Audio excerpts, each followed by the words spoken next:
Inihahanda ng Bangsamoro Sports Commission ang serye ng capacity building training para sa mga coach sa Bangsamoro na layong palakasin ang kanilang kaalaman, kasanayan at kahandaan sa coaching at athlete development. Bahagi ang naturang inisyatiba ng Training for Bangsamoro Coaches 2026 na nakatakdang isagawa sa Cotabato City sa mga buwan ng Setyembre at Oktubre. Kabilang sa mga training ang sports psychology at strength and conditioning sa September 2, habang sports safety naman ang tampok na pagsasanay sa September 3.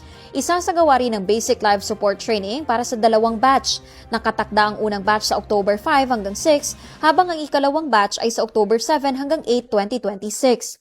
Layunin ng mga pagsasanay na higit na mapalawak ang kakayahan ng mga coach sa paghubog ng mga atleta, kabilang ang aspeto ng mental preparedness, physical conditioning, sports safety at pagtugon sa mga emergency situation.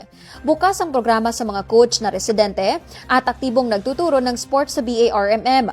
May kakayahang dumalo sa itinakdang training dates at nakatutugon sa iba pang kwalifikasyon maaaring itakda ng BSC.